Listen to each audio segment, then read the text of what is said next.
calculer la trajectoire d'un satellite ou celle d'un module qui va se poser sur la Lune. Impossible? Pas pour Katherine Johnson, une mathématicienne de la NASA restée dans l'ombre, et dont je vais vous raconter l'histoire.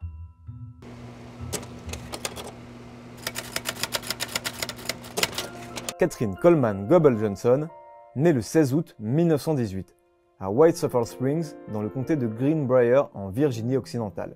Sa mère, Joylette, est institutrice, tandis que son père, Joshua, travaille notamment comme bûcheron. S'il pratique plutôt un travail manuel, cela ne l'empêche pas de faire fonctionner son cerveau quand il coupe du bois. Joshua a un don. Il est extrêmement fort en calcul mental, et peut, avant même de couper un arbre, calculer la quantité qu'il pourra en tirer. Alors que Katherine commence à étudier à l'école, elle s'intéresse aux mathématiques, et ses parents s'aperçoivent qu'elle a hérité du don de son père. Elle est si forte en classe qu'elle saute même le CE2 pour passer directement en CM2. Mais à cette époque, ce sont les lois Jim Crow qui sont en place, des lois ségrégationnistes qui limitent le droit des Afro-Américains. Les jeunes noirs américains doivent par exemple étudier dans les écoles séparées des blancs, ce qui oblige Katherine à étudier très loin. Mais ce n'est pas ça qui va stopper ses parents. Ils savent qu'elle a un fort potentiel et ils sont prêts à tout pour qu'elle réussisse. Ils déménagent donc à 200 km de chez eux. Dès l'âge de 10 ans, elle étudie au lycée communal dans le comté de Kanawha. Elle continue d'exceller et obtient son diplôme d'études secondaires alors qu'elle n'a que 14 ans.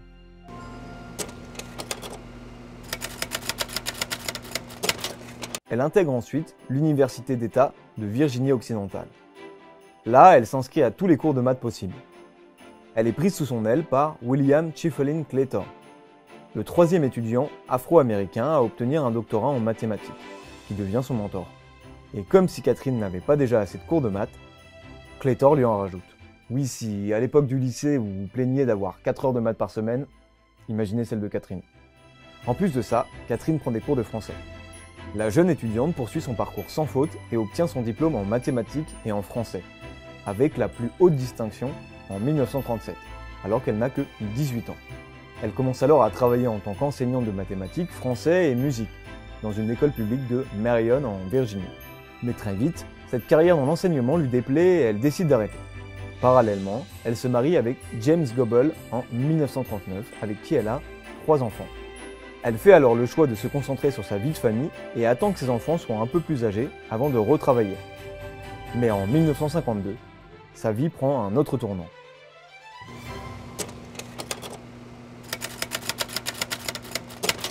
En lisant le journal, elle repère une offre d'emploi qui pourrait l'intéresser.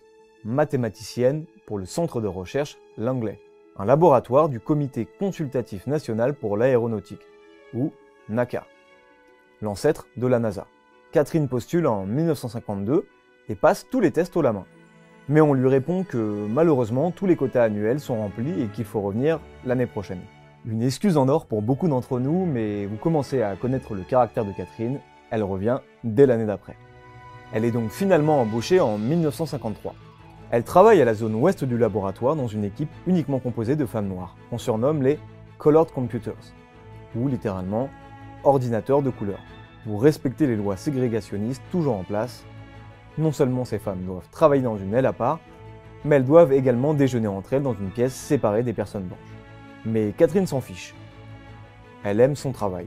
Occuper ses journées à résoudre des calculs qui paraissent impossibles, c'est ce qui lui plaît le plus. Très vite, avec une de ses collègues, elle est affectée à la division de guidage et de contrôle de recherche en vol, où elle doit notamment lire les données de boîtes noires d'avions et réaliser d'autres travaux mathématiques. Des recherches très utiles puisque ces calculs permettent notamment aux constructeurs aéronautiques d'améliorer leurs avions. En gros, s'il y a beaucoup moins d'accidents d'avion, c'est grâce à ce génie de Katherine et à ses collègues. Bon, moi ça m'empêche pas de toujours m'accrocher au siège au moment du décollage. Dans ce nouveau service, elle est amenée à travailler avec des hommes blancs. Une chose assez rare pour l'époque. Mais Katherine travaille tellement bien qu'elle arrive parfaitement à s'intégrer. Même si les barrières de couleur de peau et de genre sont toujours présentes, elle passe outre cela et s'impose. Katherine assiste même à des réunions où des femmes n'ont jamais participé. Alors qu'elle n'est censée rester que temporairement, elle travaille tellement bien qu'elle reste durant 4 ans dans ce service.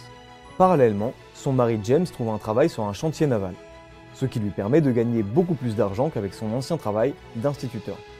La famille emménage donc dans une maison de la ville de Newport News, mais toujours dans la partie de la ville réservée aux Noirs. Malheureusement, James est atteint d'un cancer et décède en 1956. Catherine se retrouve donc seule à élever ses enfants.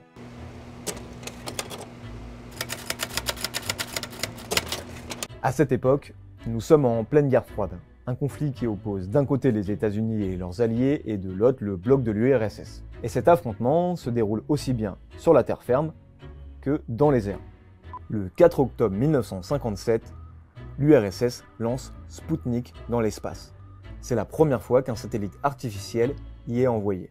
Coup de tonnerre chez les Américains qui travaillaient eux aussi sur le lancement d'un satellite. La NACA est transformée en NASA, l'Administration nationale de l'aéronautique et de l'espace. Cette agence fédérale doit répondre à l'exploit des Russes et vite.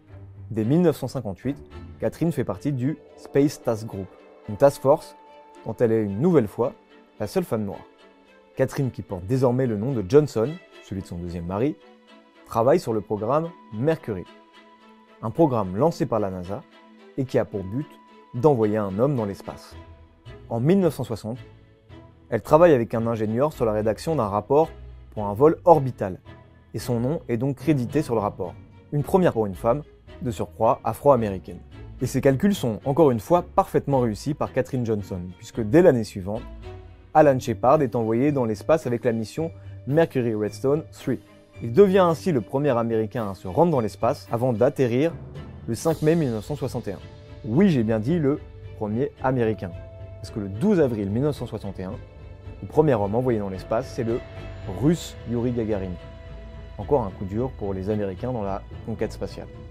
L'exploit de Catherine est lui aussi célébré, mais uniquement dans la presse afro-américaine.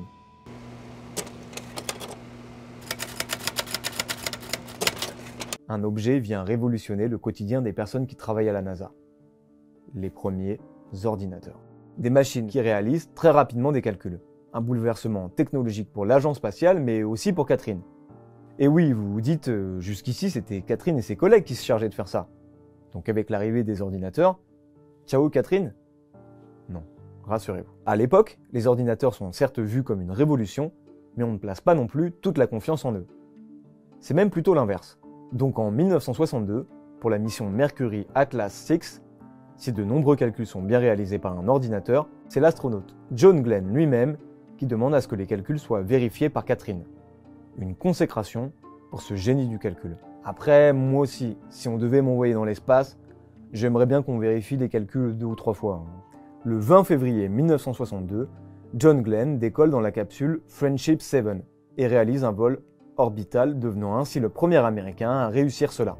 La même année, le président Kennedy prononce un discours célèbre devant le Congrès où il affiche l'intention des États-Unis d'envoyer quelqu'un sur la Lune.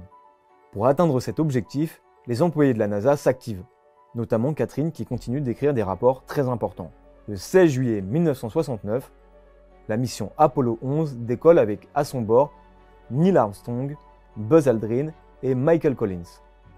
Après 102 heures et 46 minutes de trajet, le module se pose sur la Lune. Neil Armstrong en descend et prononce sa célèbre phrase « C'est un petit pas pour l'homme, mais un bond de géant pour l'humanité ». Une révolution à laquelle aura encore participé Catherine. Par la suite, notre mathématicienne de génie continue à travailler à la NASA et suit les différentes évolutions technologiques. Elle finit par prendre sa retraite en 1986.